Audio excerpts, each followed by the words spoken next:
0.25 का 10 आ जाएगा, तो 62.5 हो गया यहाँ पर 62.5।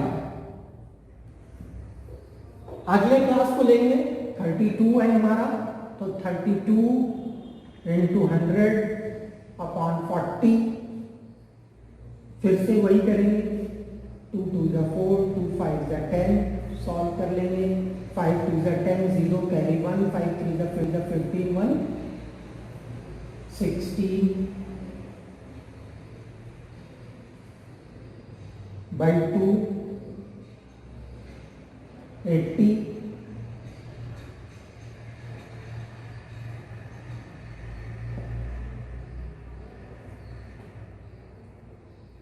इसके बाद 37 मेरा आएगा, 37 को हम सॉल्व करेंगे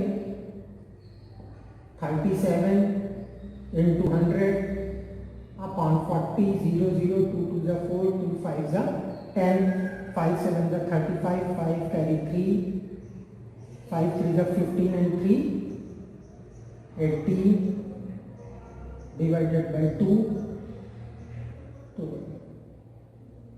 2 9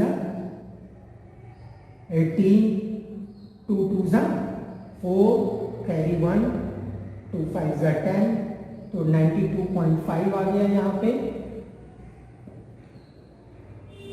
और लास्ट में जो हमारा 40 है, तो बहुत आसान है, आप चलिए 100%, लास्ट में हमेशा 100% ही होगा, वो आपको 40 इंटू 100/40 आपने काटा, सीधे सीधे ये 100। तो लास्ट वाला तो कैलकुलेट करने की बल्कि वैसे भी जरूरत नहीं है, जैसे बिगनिंग में जब 0 होता है तो हमें कैलकुलेट नहीं करना होता है, 0 हम लिख ही देते हैं, तो लास्ट में उसी कटा से हमेशा ये 100% ही आएगा।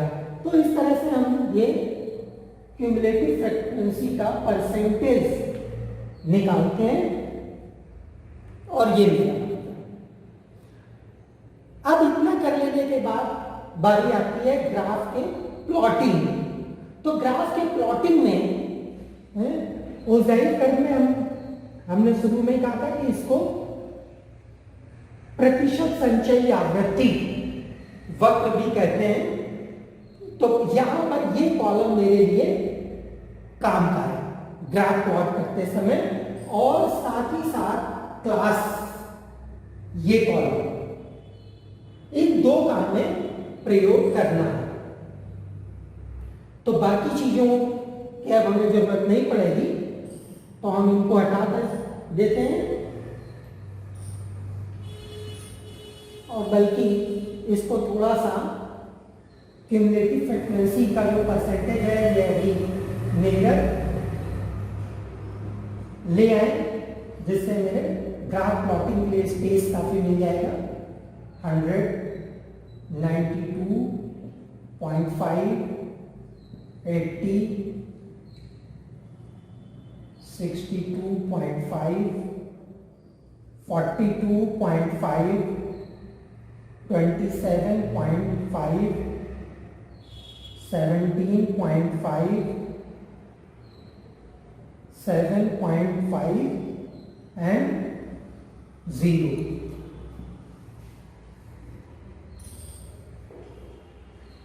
अब ग्राफ में आप जानते हैं x और y हमारे दो एक्सिस होते हैं, और सामान्यतः हम जो यहां पर ग्राफ प्लॉट कर रहे हैं उनमें x एक्सिस का जो पॉजिटिव पार्ट होता है उसको लेंगे, तो ये हमारी x एक्सिस है,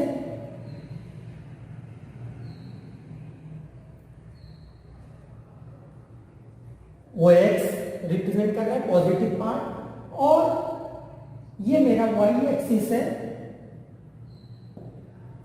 OY पॉजिटिव पार्ट, इसका नेगेटिव हम कभी दिखा नहीं रहे हैं, यहाँ OY यहाँ होगा और यहाँ OX dash OY dash -x और -y की चर्चा यहाँ पर हमें नहीं करनी है अभी।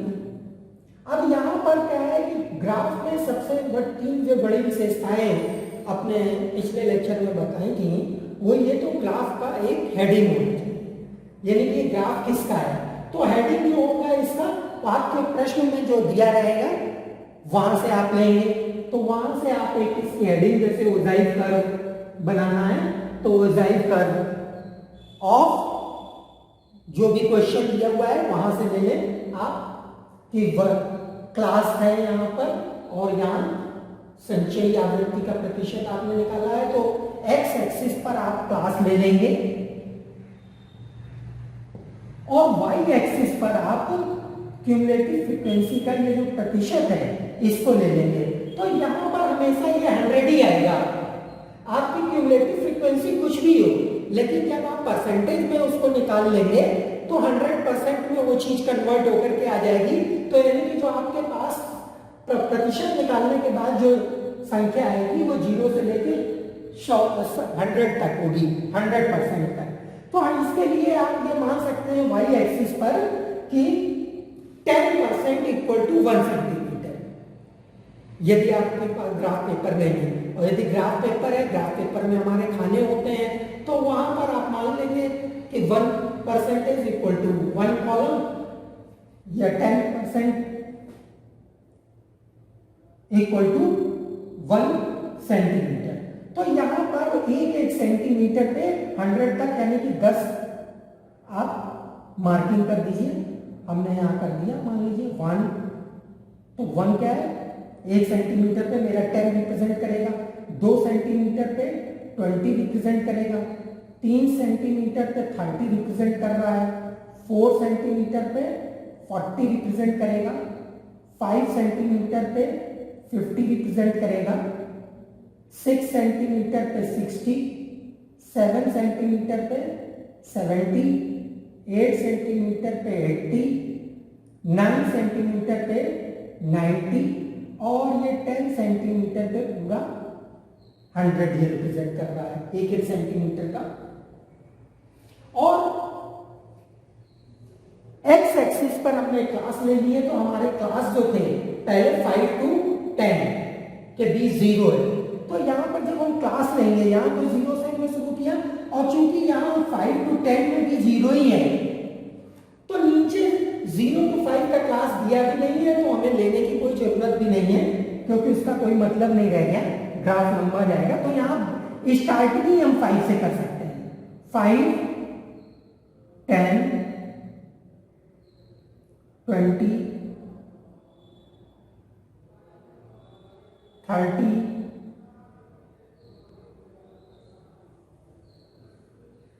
40,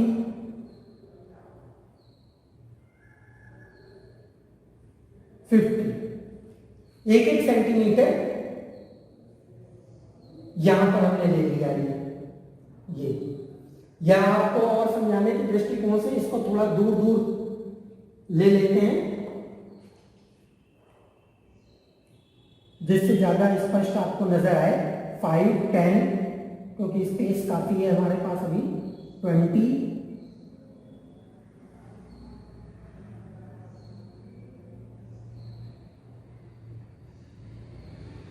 30,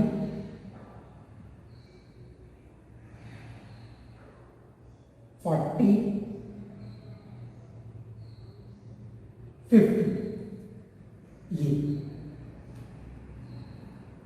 तो 5 to 10 ये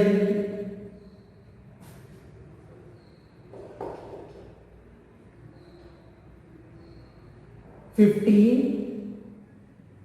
20, 25, 30,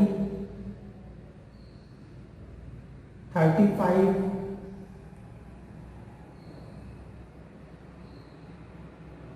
40, 45, 50। 5 के कॉलम्स हमने यहाँ पर ले लिए हैं, यहाँ इस एक्स एक्सिस पर ले लिया। ये एक्चुअली 1 सेंटीमीटर पे ही आप लेंगे जब कैलकुलेट करेंगे और 1 सेंटीमीटर लेने में आप ये देखेंगे कि आपके क्लास का इंटरवल कितना है। क्लास का मेरा यहाँ बेसिकली इंटरवल 5 to 10 था, तो 5 क्लास इंटरवल है, 10 to 15 5 का इंटरवल है, 15 to 20 5 का इंटरवल है। अभी जब पहले हम कर रहे थे 10 20 30 जब हमने लिखा था तो वहां बेसिकली 10 10 का इंटरवल होता चला जा रहा था, बाद में देखा कि 5 5 का मेरा इंटरवल है। तो जो 5 5 का इंटरवल है तो हमें एक्स एक्सिस पर अपने क्लास को ही लाना था, इसीलिए फिर हमने उसको हटा करके 5 5 का इंटरवल ही यहाँ पर लिया। अब यहाँ पर क्या है कि पहला मेरा है 5 to 10 में 0 क्यूमुलेटिव फ्रीक्वेंसी, तो 5 to 10 में 0 है, 0 की कोई बात ही नहीं है, एक्स एक्सिस पे ही रहेगा वो। अब 10 to 15 में 7.5 आ रहा है, 7.5 का मतलब 10 to 15 जो मेरा है, यानी कि 10 to 15 का मेरा ये कॉलम है, और इसका जो ये मिड पॉइंट होगा वहां पर हम क्रॉस लगाएंगे 10 to 15 में, और ये 7.5 का 7.5 यानी कि ये अगर पूरा 10 है तो इससे कहीं थोड़ा सा नीचे एग्जैक्टली आप जब 1 सेंटीमीटर लेते हैं तो वहां पर 7 मिलीमीटर के बाद और 8 मिलीमीटर 7 और 8 मिलीमीटर के बीच में जो आपका पॉइंट होगा वहां पर आप ये क्रॉस इस तरह से लगाएंगे 10 to 15 15 to 20 में हमें 17.5 लेना है, और मेरा ये 15 to 20 है, मिड पॉइंट 15 to 20 का ले लेंगे, और 17.5 के लिए फिर से मेरा ये 20 है, तो 20 के थोड़ा सा नीचे यानी कि 17 मिलीमीटर और 18 मिलीमीटर के बीच में ये आएगा, तो उससे नीचे और 15 to 20 के बीच में ये यानी कि यहाँ पर कुछ इस तरह से बनेगा, ये दोनों इंटरसेक्शन जो पॉइंट्स के होंगे यहाँ पर जाएगा, क्रॉस बना दिया। नेक्स्ट मेरा है 20-25 का जो मिड पॉइंट है वो हम यहाँ पर लेंगे, और 27.5, तो 27.5 मेरा 30 से थोड़ा सा नीचे होगा, तो ये आया यहाँ, और ये इसके बाद नीचे ला करके यहाँ पर इंटरसेक्शन जो आएगा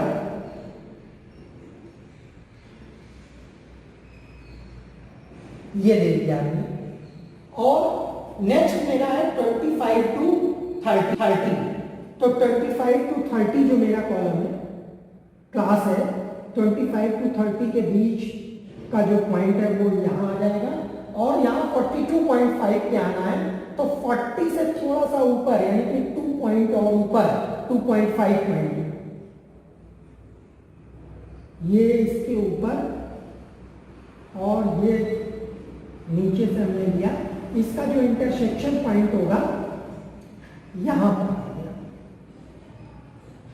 अगले कॉलम में हमें लेना है 30 to 35 में, 30 to 35 का पहले तो मिड पॉइंट ले लें, यहां पर ही आएगा, और 62.5 लेना है, 60 से थोड़ा ऊपर यानी कि 2.5 ऊपर, तो ये 2.5 60 से ऊपर 2.5 आ गया 62.5 पे, और 30 to 35 का ये जो मिड पॉइंट है ये आया यहाँ पर, और इन दोनों का इंटरसेक्शन जो कुछ यहाँ पर आएगा, ऐसे हमने मार्क कर दिया यहाँ पे।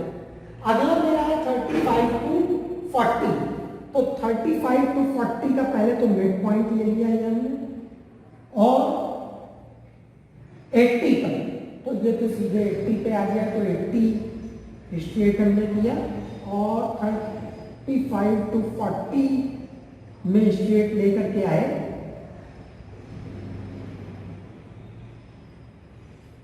मिला दिया हमने। अगला हमारा जो पॉइंट है 40 to 45 में, तो 40 to 45 का ये मिड पॉइंट हमने लिया, और मिड पॉइंट लेने के बाद में 92.5, तो 90 से ऊपर 92.5 और ऊपर लिया 90 के, और इसके बाद ये 40-45 के मिड पॉइंट को हमने लिया, और यहाँ इंटरसेक्शन पर पॉइंट डाल दिया। क्रॉस का बेसिकली हम इसलिए लगा रहे हैं ताकि पॉइंट आपके ना समझ में आए, तो क्रॉस ये समझ में आ जाएगा, आप पॉइंट लगा देंगे वहां, उसी से समझ में बात आ जाएगी ग्राफ पेपर में। 45 to 50, 45 to 50 आपका एक मिड पॉइंट हो गया, और 100 मेरा ये है,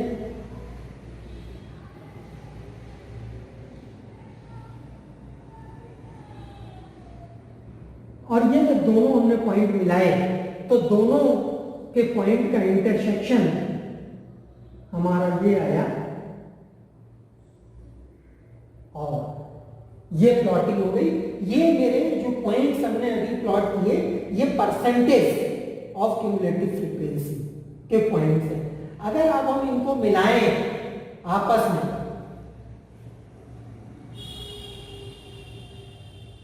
तो अब 5 to 10 में क्या था, 0 था मेरा, कोई फ्रीक्वेंसी नहीं थी, और मेरी जीरो फ्रीक्वेंसी क्या थी, जीरो फ्रीक्वेंसी ये एक्स एक्सिस पर ही थी, और हर चीज को हमने चूंकि मिड पॉइंट से मिलाया। जब क्लास की बात आई थी 10 to 15 के, तो आपको अभी आपने देखा कि हमने 10 to 15 का मिड पॉइंट लिया था, और उसको फ्रीक्वेंसी के क्यूमुलेटिव फ्रीक्वेंसी के परसेंटेज के सामने से मिलाया था।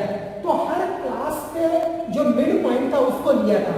तो बट में जो है, ये जो मेरा 5 to 10 जो पहला क्लास था 5 to 10, तो उसका भी मिड पॉइंट ही हम लेंगे, और मिड पॉइंट पे जो फ्रीक्वेंसी हमारी 0 है, तो ये वही पॉइंट पे रह गई जो कि हमने पहले बीच में डॉट के रूप में लगाया था। चाहे तो वो स्पष्ट, अगर आप दिखाना चाहें तो क्रॉस भी लगा सकते हैं। अब आप इसको मिलाएंगे, जितने भी क्यूमुलेटिव फ्रीक्वेंसी के आपके डॉट्स आए हैं, तो जब हमने डॉट्स को मिला दिया तो ये मेरी इस तरह से एक रेखा बनी।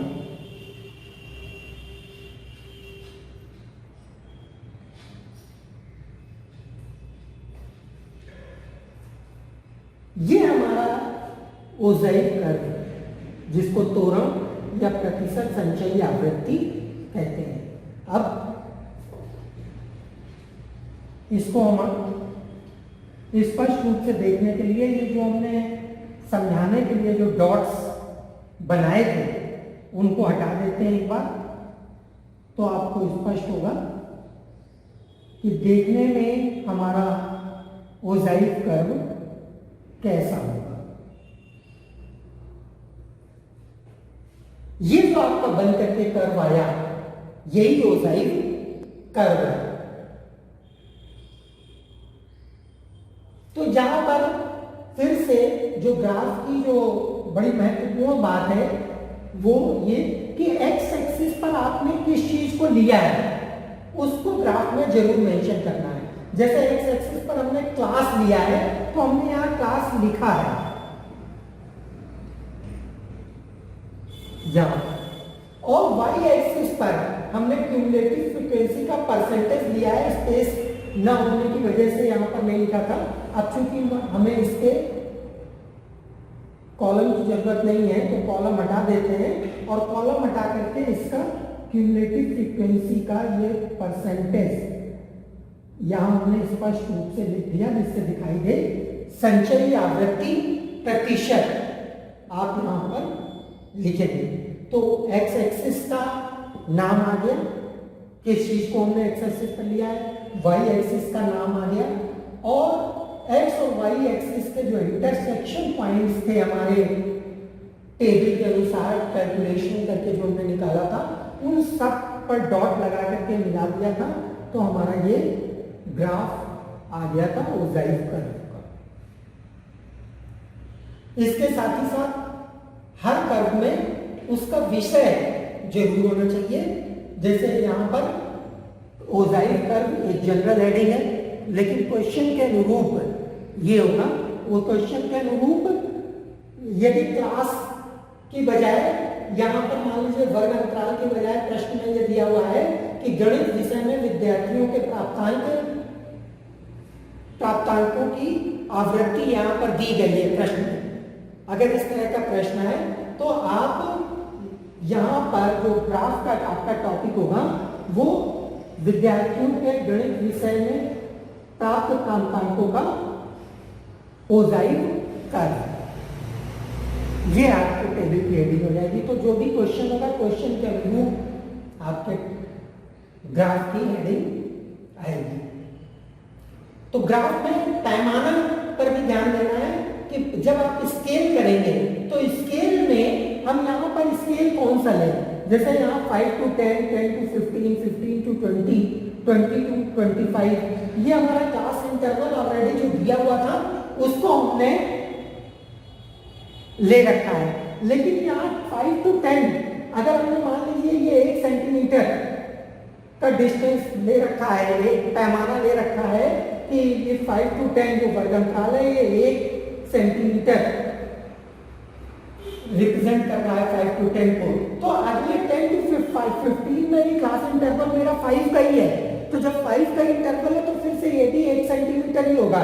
यानी कि नॉर्मली हमारे चूंकि क्लास इंटरवल सभी समान होते हैं तो ये हमारे पैमाने के अनुरूप बिल्कुल समान दूरी पर ही दर्शाए जाने चाहिए।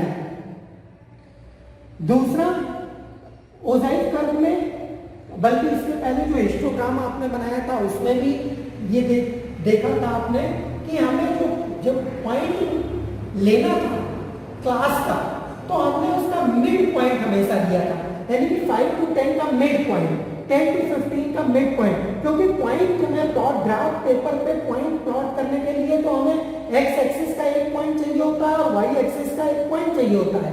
तो दोनों पॉइंट का इंटरसेक्शन भी कोई एक पॉइंट ही होगा। तो यहाँ पर क्या है कि 10 to 15 एक डिस्टेंस हो गया क्लास।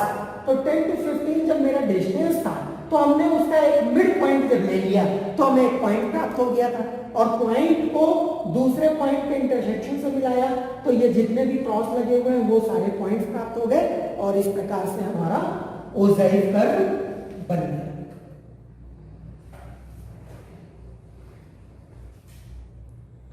आज हम ओजाइव कर्व बनाना सीखेंगे। वस्तुतः ये ओजाइव कर्व को प्रतिशत संचयी आवृत्ति वक्र भी कहते हैं। और प्रतिशत संचयी आवृत्ति वक्र बनाने के लिए एक क्वेश्चन यहाँ दिया हुआ है आपकी बुक का। अब इस क्वेश्चन से हम कैसे कर्व बनाएंगे देखते हैं। तो यहाँ पर क्वेश्चन में आपको क्लास दिया रहता है और फ्रीक्वेंसी दी हुई रहती है।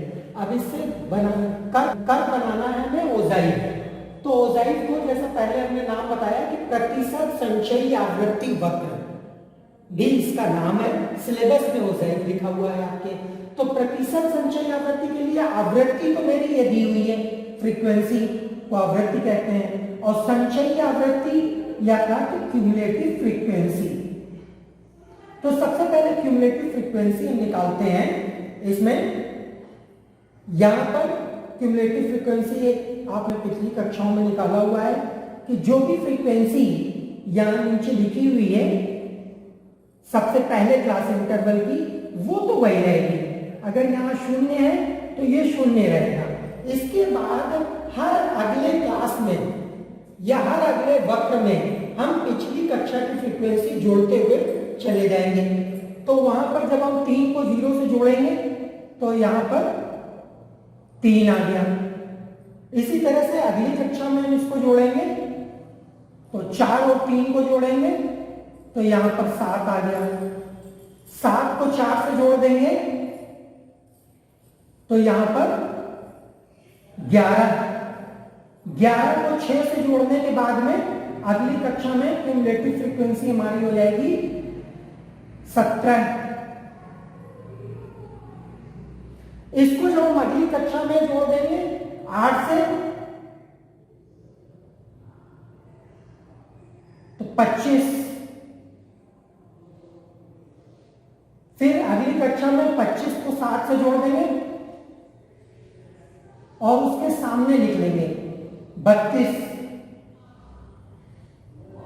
32 को फिर अगली कक्षा की फ्रीक्वेंसी के साथ जोड़ेंगे 37 हो गया। ये 5 है तो 32 और 5 37। 37 को फिर अगली कक्षा की फ्रीक्वेंसी के साथ जोड़ेंगे तो 37 और 3 ये मेरा हो गया 40।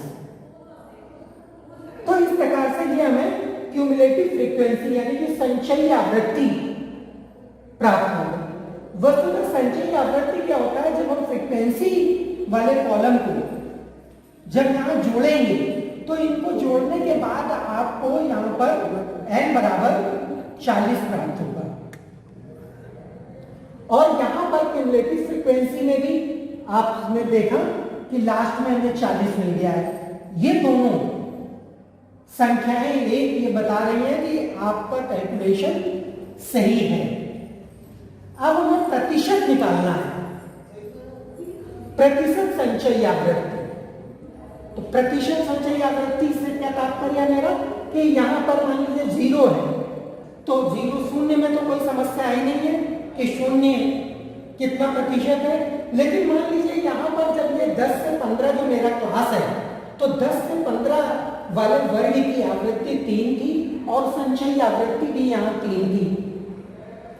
तो ये प्रतिशत संचयी आवृत्ति से तात्पर्य है कि ये जो 3 है, ये टोटल मेरा जो ये 40 है, तो ये 3 40 का कितना प्रतिशत है। या यूं कहें कि अगली कक्षा की अगर हम बात करें तो यहां पर ये 7 आ जाता है क्यूमुलेटिव फ्रीक्वेंसी। तो ये संचयी आवृत्ति जो 7 है, ये मेरा जो टोटल 40 का कितना प्रतिशत है, इसको निकालने के लिए हम क्या करते हैं कि कभी भी प्रतिशत निकालना है तो इसी चीज को वर्डिंग्स में लिख लेते हैं, शब्दों में। जैसे हमें यहाँ 3 के बारे में, तो हम ये लिखेंगे व्हाट परसेंट ऑफ 40 इज 3। 40 का यानी कि टोटल 40 हमारा है, उसका कितना प्रतिशत 3 है। तो व्हाट जब भी हो, व्हाट मीन्स x, परसेंटेज जब ये मेरे पास साइन परसेंटेज का बन के आता है तो ये परसेंटेज का साइन का मतलब है अपॉन 100। ऑफ की जगह ये मल्टीप्लिकेशन साइन हमने लगा दिया, 40 एज इट इज हमने उतार लिया है, इज में इक्वल टू साइन आ गया, यानी कि इज की जगह इक्वल टू, ऑफ हमारा ये मल्टीप्लिकेशन, व्हाट की जगह ये x है, परसेंटेज की जगह अपॉन 100 है, और 40 नंबर की जगह नंबर ही है, 3 की जगह 3 लिख लीजिए। तो इस तरह से वर्डिंग्स में कन्वर्ट हमने किया, तो मेरा x इक्वल टू आता है, जब आप देखते हैं इसको ट्रांसफर करेंगे तो 3 × 100 अपॉन 40, 3 × 100 अपॉन 40, यानी यहां तो यानी कि परसेंटेज जब हम क्यूमुलेटिव फ्रीक्वेंसी का अगला कॉलम बनाएंगे परसेंटेज,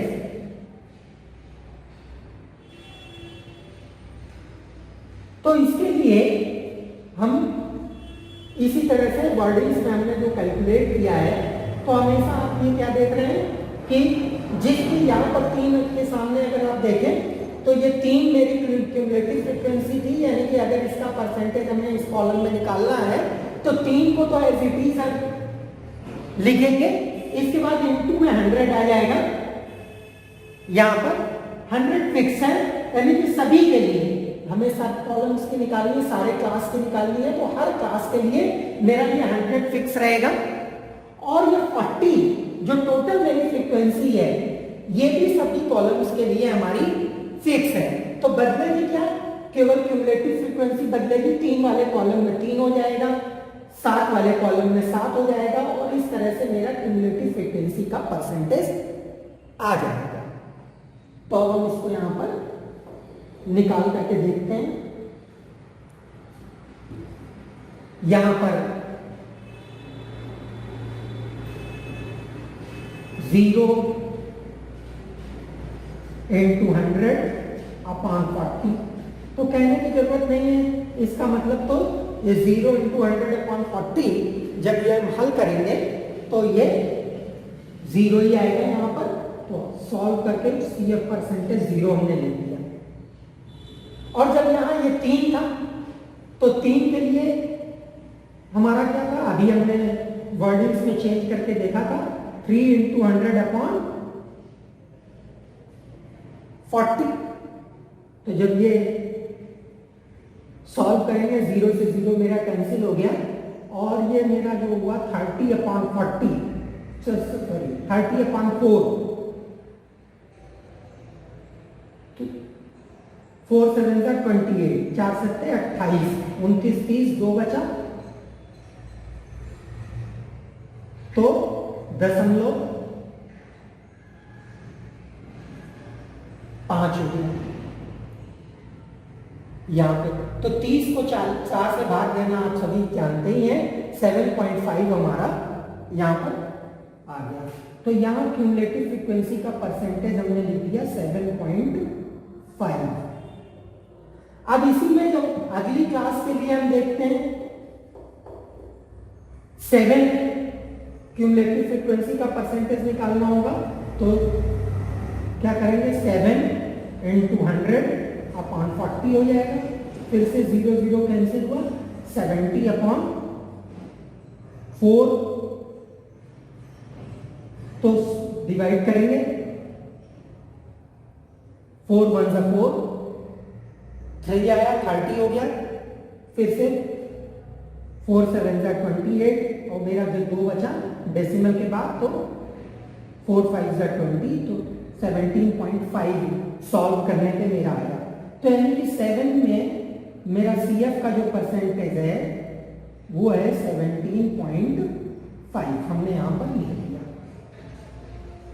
इसी प्रकार से अब हम अगली क्लास को लेते हैं। अगले क्लास में मेरा क्यूमुलेटिव फ्रीक्वेंसी 11 है, तो CF परसेंटेज हो जाएगा 11 × 100/40, फिर से वही 110/4,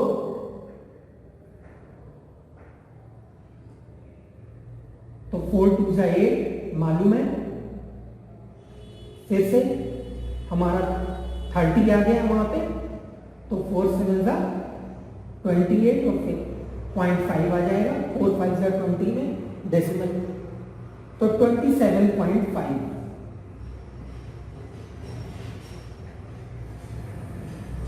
अगली क्लास 17 है यहाँ पर, फिर से निकालते हैं 17 × 100/40 0। और आप चाहें तो अगर मान लीजिए ये आपको लगता है तो और आप दूसरे तरीके से भी सॉल्व कर सकते हैं। तो यहाँ ऐसे भी कर सकते हैं, 2 2 4 कर लीजिए, 2 5 10 कर लीजिए, 5 7 35, 5 कैरी 3, 5 1 5 and 3 85/2। तो इस तरह से ये आप पे डिपेंड करेगा कि डिवाइड आपको कैसे करना है, आपको सॉल्यूशन निकालना है बस यहाँ। तो अगर इस तरह से करें तो 2 4 8 और 2 2 4, 2 5 10, डेसिमल के बाद कैरी 1 था मेरा, 0 लगाया तो 42.5 हाफ सॉल्व करने पर आ गया, या 85 का हाफ आप कह लें ये।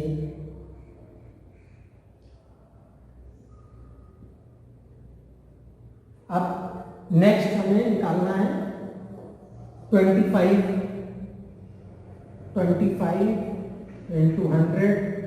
100/40 डिवाइड कर दिया, 0 0 कैंसिल, 2 2 4, 2 5 10, 5 5 25, 5 कैरी 2, 5 2 10 and 2